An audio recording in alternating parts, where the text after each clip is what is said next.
Assalamu alaikum class. This is Altaf Ahmed Kolachi and I welcome to all of you in Naeem's Virtual Academy. Today we are going to start the conditional sentences, or you can call them conditional tenses. In general, these are called sentences because in conditions we cannot call properly a tense. Conditions are not properly called or considered the tenses. So we can say it more appropriately conditional sentences. हाणे अॼु असां जेको आहे हिकु new topic शुरू करूं था tenses जो जेको लास्ट जंहिंखे चऊं सेक्शन आहे फर्स्ट कंडीशनल सेंटेंसिस या टेंसिस चई सघो था कि टे कंडीशन्स हूंदियूं आहिनि बेसिकली ठीकु आहे इहे जेके एग्ज़ाम में तव्हांजे एग्ज़ाम सां कंप्लीटली रिलेटेड आहिनि उहे टे आहिनि इन्हनि टिनि में तव्हांखे उहे एरर डिटेक्शन बि ॾेई सघनि था इन्हनि टिनि में तव्हांखे उहे कुझु ॿियो इन कॉम्प्रिहेंशन में बि उहे यूज़ थींदियूं आहिनि ठीक है पोइ माना लिखंदे दौरान या उनजी माना कढंदे दौरान for finding out their synonyms antonyms और their question answers you must need to know about them ठीक है हाणे सब खां पहिरियों फर्स्ट कंडीशनल सेंटेंस खे जेकर अॼु असां डिस्कस कयूं त इन में इहो कंदो छा आहे दरअसल इट यानी first condition of the sentence talks about the possible future result हाणे हिन फर्स्ट कंडीशनल सेंटेंस में थींदो छा आहे इहो ॾेखारींदो आहे त को कमु प्रेज़ेंट में थिए थो या फ्यूचर में थिए थो यानी प्रेज़ेंट में या फ्यूचर में लेकिन उन जो नतीजो फ्यूचर में निकिरंदो मिसाल तौरु जेकॾहिं मां चवां जेकॾहिं मां महिनत कयां थो अॼु जी ॻाल्हि कयां थो मां जेकॾहिं मां महिनत कयां थो त मां कामयाबु थींदुसि मतिलबु मां पंहिंजी इफर्ट पंहिंजी परफॉर्मेंस जेका प्रेज़ेंट टाइम में मुंहिंजी आहे उन जे बारे में ॻाल्हायां थो लेकिन उन जो रिज़ल्ट जेको आहे मूंखे कॾहिं मिलंदो यकीनी तौर ते फ्यूचर में मिलंदो जीअं तव्हां स्टूडेंट्स आहियो अॼु तव्हां महिनत कयो था पिया तव्हां अॼु लेक्चर ॿुधो था पिया तव्हां उनखे प्रैक्टिस कयो था पिया तव्हां उहे सभु सम्झो था पिया लेकिन तव्हांखे रिज़ल्ट कॾहिं मिलंदो जॾहिं तव्हांजी टेस्ट थी वेंदी ऐं इंशाअल्लाह तव्हां जॾहिं जॉब हासिलु करे वठंदो उहो तव्हांजो रिज़ल्ट हूंदो यानी रिज़ल्ट तव्हांखे फ्यूचर में मिलंदो हिकु नंबर इहा ॻाल्हि नंबर ॿी ॻाल्हि के एक्शन बि फ्यूचर में ई थिए ऐं उनजो रिज़ल्ट बि फ्यूचर में मिले भले असां उहा ॻाल्हि ॻाल्हायूं तॾहिं बि फर्स्ट कंडीशन में काउंट थींदी मिसाल तौरु जेकॾहिं हू ईंदो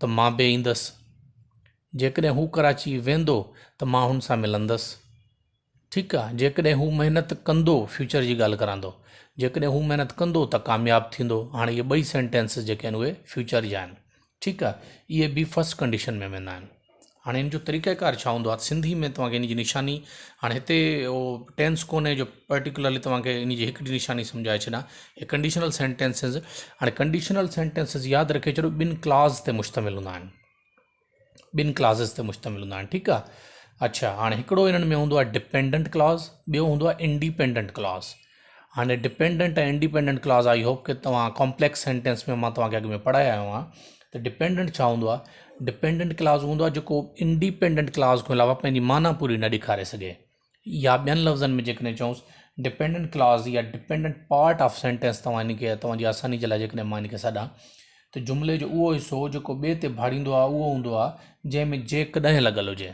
जेकॾहिं ठीकु आहे हाणे सिंधी में छा हूंदो आहे हाणे सिंधी में तव्हांखे जुमिलो ईअं मिलंदो जेकॾहिं तूं ईंदे हाणे हिते ॾिसो त जुमिले जो पहिरियों जेको पार्ट आहे उहो फ्यूचर में आहे जेकॾहिं तूं ईंदे त मां ख़त लिखंदुसि हाणे हिते ॿई फ्यूचर जूं ॻाल्हियूं आहिनि ईंदे लिखंदुसि हाणे जुमिलो हिकु ई आहे हाणे इनखे फर्स्ट कंडीशन छो था सॾूं हाणे हिते तव्हां ॾिसी सघो था त हे चवे थो जेकॾहिं तूं ईंदे हाणे हे शर्त थी वई त जेकॾहिं तूं ईंदे हाणे कंडीशनल लफ़्ज़ कंडीशन मञनि निकितल कंडीशन जी माना शर्त कंडीशनल माना शर्तिया ठीकु आहे हाणे शर्त रखे थो त जेकॾहिं तूं ईंदे माना तुंहिंजो अचणु शर्त आहे हिकिड़ी जेकॾहिं तूं ईंदे त मां ख़त लिखंदुसि माना जेकॾहिं तूं न ईंदे त मां ख़त न लिखंदुसि ठीकु आहे हाणे शर्त थो रखे हाणे जुमिले जो पहिरियों पार्ट इहो आहे अच्छा जुमिले जो ॿियो पार्ट छा आहे मां ख़त लिखंदुसि हाणे त छा आहे त ॿिन्ही जुमिलनि खे छा करे थो जॉइन करे थो कंजंक्ट करे थो इहो अॻु में असां पढ़ी आया आहियूं कंजंक्शन असां पढ़ी आया आहियूं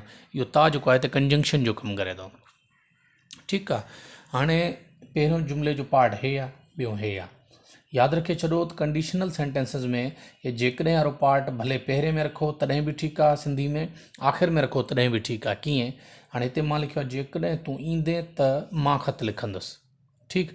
हाणे मां हीअं बि करे सघां थो, मां ख़त लिखंदुसि जेकॾहिं तूं ईंदे, तॾहिं बि जुमिले जो सेंस, कॉन्सेप्ट, फॉर्मेशन, स्ट्रक्चर सभु कुझु सेम रहंदो। कोई जुमिले जी उन ते स्ट्रक्चर ते, फॉर्मेशन ते जेको आहे या ग्रामेटिकली जुमिले ते कोई असरु न पवंदो। जेकॾहिं वारो पार्ट मां बाद में रखां या पहिरियों रखां, इट डिपेंड्स अपॉन असां ते को इशू कोन्हे इन जो।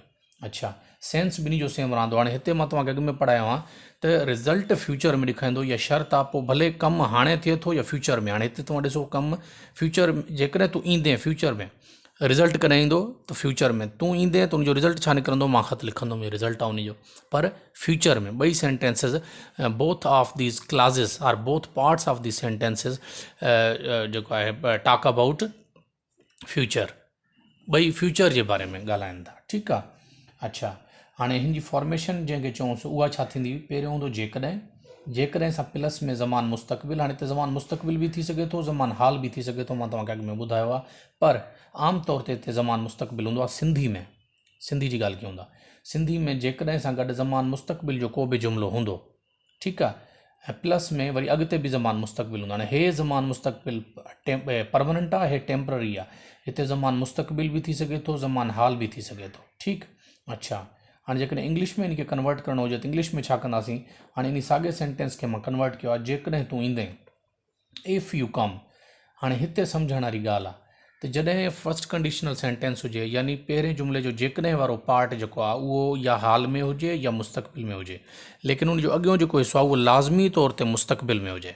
हाणे मुस्तक़बिल फ्यूचर सिंपल ज़रूरी न आहे, फ्यूचर टू बी जो जुमिलो बि थी सघे थो, फ्यूचर टू हैव जो जुमिलो बि थी सघे थो, फ्यूचर परफेक्ट जो जुमिलो बि थी सघे थो, फ्यूचर कंटिन्यूअस जो जुमिलो बि थी सघे थो, but that must be of future family, कंहिं बि फ्यूचर फैमिली सां उनजो ताल्लुक़ु हुजे। ठीकु आहे। हिन जो बि कंहिं बि हाल या कंहिं बि फ्यूचर फैमिली सां ताल्लुक़ु हुजे, जेकॾहिं वारे पार्ट जो। ठीकु। लेकिन इंग्लिश में छा थींदो त पहिरियों जेको पार्ट हूंदो, इफ़ वारो जंहिंखे चऊंसि पार्ट हूंदो, पहिरियों ज़रूरी न आहे, छो त इफ़ वारो बाद में बि रखे सघूं था। इफ़ वारो जेको पार्ट आहे उहो हमेशह सिंपल जेको आहे प्रेज़ेंट में रहंदो। सिंपल प्रेज़ेंट मतिलबु ज़रूरी न आहे, सिंपल प्रेज़ेंट जो मतिलबु हिते तव्हां वठो कि सिंपल प्रेज़ेंट यानी उहो जेको असां सिखियोसीं थो, था, थी, न। हिते प्रेज़ेंट जो मतिलबु तव्हां सिर्फ़ु प्रेज़ेंट वठोसि, सिर्फ़ु प्रेज़ेंट। हाणे सिर्फ़ु प्रेज़ेंट जो मतिलबु उहो जेको आहे प्रेज़ेंट टू बी जो बि थी सघे थो, प्रेज़ेंट टू हैव जो बि थी सघे थो जुमिलो। ठीकु आहे। लेकिन उनजो जेको नतीजो निकिरंदो उहो कंहिं में निकिरंदो फ्यूचर में, उनखे सिंपल फ्यूचर पढ़िबो ईअं आहे। दरअसल तव्हां सिंपली तौर ते हिनखे वठो त प्रेज़ेंट, सिंपली तौर ते हिनखे तव्हां वठो फ्यूचर, यानी इफ़। हाणे इन जी फॉर्मेशन इहा आहे इंग्लिश में, कीअं जुमिले खे रखंदासीं, पहिरियों इफ़ प्लस प्रेज़ेंट, इफ़ वारो जेको पार्ट हूंदो उहो प्रेज़ेंट टेंस में रखियो वेंदो, प्रेज़ेंट। हाणे मथे जेको प्रेज़ेंट जो हूंदो उन टेंस में, फॉर एग्ज़ाम्पल अगरि मथे जुमिलो आहे, जेकॾहिं तूं आहीं त मां ईंदुसि, तूं आहीं त मां ईंदुसि। ठीकु आहे। माना तूं फारिग आहीं त मां तोसां मिलणु ईंदुसि। ठीकु आहे। पोइ उहो प्रेज़ेंट में, हाणे उहो प्रेज़ेंट टू बी थी वेंदो। पोइ इन जे करे सिंपल ज़रूरी न आहे, पर हे लिखंदा ईअं आहिनि, इन जी फॉर्मेशन लिखी ईअं वेंदी आहे। इफ़ वरी प्रेज़ेंट, इफ़ वारे क्लास सां प्रेज़ेंट वारो टेंस रखंदासीं, ऐं उन खां पोइ कॉमा। इफ़ जेकॾहिं शुरू में रखो था त यादि रखे छॾो त कॉमा ईंदी, इफ़ वारो पार्ट सॼो रखी पोइ कॉमा ईंदी। उन खां पोइ जेको नेक्स्ट पार्ट हूंदो उहो हमेशह फ्यूचर में रहंदो। जीअं हिते तव्हां ॾिसी सघो था, हे प्रेज़ेंट में रहंदो, हेॾे मथे भले सिंधी में हाल में लिखियलु हुजे चाहे मुस्तक़बिल में लिखियलु हुजे। इंग्लिश जी फॉर्मेशन इहा आहे त इहो प्रेज़ेंट में रहंदो इफ़ वारो हिसो। जेको ॿियो हिसो आहे, जेको रिज़ल्ट वारो हिसो आहे, जेको रिज़ल्ट निकिरंदो फ्यूचर में, उहो हमेशह फ्यूचर में रहंदो। ठीकु आहे। हाणे हिते तव्हां ॾिसो, हिते जेकॾहिं वारो पार्ट मां पहिरियों रखियो आहे लेकिन प्रेज़ेंट में, ऐं जॾहिं इफ़ वारो पार्ट शुरू में रखिजे त पोइ जॾहिं प्रेज़ेंट वारो पार्ट ख़तमु थी वञे इंग्लिश में, त उन खां पोइ कॉमा ॾिबी आहे। उन खां पोइ ॿियो जेको हिसो सिंपली मुस्तक़बिल में लिखियलु आहे उहो असां मुस्तक़बिल में लिखंदासीं, फुल स्टॉप ॾींदासीं, जुमिलो कन्वर्ट थी वेंदो। कीअं? हाणे हिते ॾिसो, हाणे हिन मां स्ट्रक्चर खे फॉलो कयो आहे। इफ़, हाणे हिन जुमिले खे, हाणे हिते हालांकि मुस्तक़बिल में लिखियलु आहे तूं ईंदे, पर इहो फर्स्ट पार्ट असां रखंदासीं कंहिं में, प्रेज़ेंट में। इफ़ यू कम, मां सिंपल प्रेज़ेंट में इनखे रखियो आहे, इनखे ॿिए में रखी नथा सघो। जेकॾहिं टू बी में हूंदो त मथे टू बी में ई लिखियलु हूंदो, जेकॾहिं तूं आहीं लिखियलु हूंदो। हाणे त तूं ईंदे फ्यूचर में लिखियलु आहे, तव्हां इनखे सिंपल प्रेज़ेंट में रखंदो, इफ़ यू कम। ठीकु आहे। हाणे इफ़ यू कम वारो पार्ट ॾिसो मां रखी करे पोइ छा कयो, उहो मां हे तव्हां कामा ॾिसो, उहे मां कामा ॾेई छॾी। हाणे इहो पार्ट पूरो थी वियो, या इहो क्लास चओसि, इफ़ क्लास जंहिंखे चवंदा आहिनि, इहो पूरो थी वियो। हाणे नेक्स्ट जेको पार्ट आहे उहो जीअं लिखियलु आहे, जीअं जो तीअं तव्हां उतारे रखंदो। हाणे जीअं लिखियलु आहे मां ख़त लिखंदुसि, हाणे त जेको आहे कामा में हलियो वियो, त कामा में हले वियो ऐं ॿियो ता जो मक़सदु जेको आहे इफ़ कढे हो।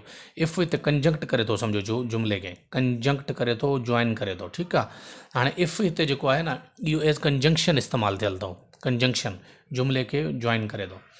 हाणे हिते कामा अॻियां मां ख़त लिखंदुसि, ॾिसो तव्हां सिंपल प्रेज़ेंट ऐं फ्यूचर जो जुमिलो आहे, इहो साॻियो ई मार्कियो, आई shall write letter, simple in में मार्कियो आहे। ठीकु आहे, हाणे जेकॾहिं इन जी एग्ज़म्पलरी सेंटेंसिस खे असां डिस्कस कयूं, उहो ईअं थींदो, हाणे जीअं हाणे हे लिखियलु आहे, जेकॾहिं मां चवां, हाणे हे तव्हां ॾिसी सघो था, चवां जो मतिलबु इहो आहे मुमकिन आहे मां प्रेज़ेंट जी ॻाल्हि करां थो या फ्यूचर जी ॻाल्हि करां थो। पहिरियों पार्ट यानी जेकॾहिं वारो पार्ट प्रेज़ेंट ऐं फ्यूचर ॿिन्ही में थी सघे थो। जेकॾहिं मां चवां त उहे ईंदा, हाणे हिन खे तव्हां प्रेज़ेंट सम्झो या फ्यूचर सम्झो, हे कन्फर्म फ्यूचर आहे त उहे ईंदा। मां भले उन्हनि खे हाणे चई छॾियां उहे सुबुह अची वेंदा, या मुमकिन आहे मां सुबुह उन्हनि खे चवां त सुबुह ई उहे अची वेंदा। ठीकु आहे, जेकॾहिं वारो पार्ट या प्रेज़ेंट में हूंदो या फ्यूचर में हूंदो, अॻियों जेको रिज़ल्ट वारो पार्ट आहे, जेको रिज़ल्ट निकिरंदो उन जो, उहो फ्यूचर में ई निकिरंदो। ठीकु, हाणे इन खे असां कन्वर्ट कयूं था। हाणे स्ट्रक्चर हे रहंदी, पहिरियों इफ़ रखंदोसि, जेकॾहिं वारे हिसे खे जेकॾहिं पहिरियों रखणु चाहियो था, पहिरियों रखंदो इफ़, पहिरियों जेको पार्ट आहे उनखे प्रेज़ेंट में रखंदोसि। जेकॾहिं मां चवां, यानी मां चवां खे तव्हां ईअं सम्झो मां चवां थो, ईअं सम्झो, छो त प्रेज़ेंट में कन्वर्ट करिणो आहे। मां चवां थो जी इंग्लिश छा थींदी, आई से, इफ़ आई से, हे तव्हां पढ़ी आयो। हाणे इफ़ वारो पार्ट अची वियो, उन खां पोइ कामा, त उहे ईंदा। हाणे त खे तव्हां कामा में या इफ़ में सम्झोसि। ठीकु आहे, उहे ईंदा, सिंपली आहे, उहे ईंदा, सिंपल फ्यूचर जो जुमिलो आहे, उहे ईंदा, they will come, full stop, उहो हे जुमिलो कन्वर्ट थी वियो तव्हांजो। ठीकु आहे, होपफुली तव्हांखे इहो सही नमूने सम्झ में अची वियो हूंदो। ठीकु आहे, हाणे थोरो अञा अॻिते हलूंसि था असां। हाणे इन साॻे जुमिले खे मां ॿिए तरीक़े सां कन्वर्ट कयो आहे, जंहिंमें इफ़ मां बाद में रखियो आहे और। हाणे हे जेकॾहिं तव्हां बाद में रखो था, इट्स ओके, ॻाल्हि बाक़ी सभु कुझु सेम रहंदो, सिर्फ़ु हिकिड़ो फ़र्क़ु ईंदो। कहिड़ो? हाणे इफ़ वारो पार्ट हेॾे ॿाहिरि हुयो न, आई कैपिटल जो, उहो हाणे मां इहे अंदरि खणी आयो आहियां। हे बाद में हुयो, इहो मां जेको आहे हाणे शुरू में खणी आयो आहियां। ठीकु आहे, हाणे हे जेकॾहिं मां शुरू में खणी आयो आहियां त दे जो टी स्मॉल हुयो, हाणे हिते कैपिटल थी वियो, बाक़ी सेम रहंदो, दे विल कम, हे ॾिसो दे विल कम। हाणे जेका कामा हुई, जेकॾहिं इफ़ बाद में अचे थो, यानी इफ़ विच में अचे थो न, पोइ कामा ख़तमु थी वेंदी, पोइ हे कामा न ईंदी। हाणे ॾिसो, इफ़ जेकॾहिं शुरू में हुयो त आख़िर में कामा हुई, इफ़ वारे क्लास जे पोयां। हाणे इफ़ विच में आहे, कोई कामा न आहे, ख़तमु थी वेंदी कामा, बसि अॻिते कंटिन्यू जुमिलो थी वेंदो, इफ़ आई से, हे ॾिसो इफ़ आई से, हे फुल स्टॉप, हे तव्हांजो जुमिलो छा थी वियो, कन्वर्ट थी वियो। होपफुली तव्हांखे इहो सम्झ में आयो हूंदो, लेकिन असां इन जो हिकिड़ो एग्ज़ाम्पलरी सेंटेंस ॿियो वठूं था।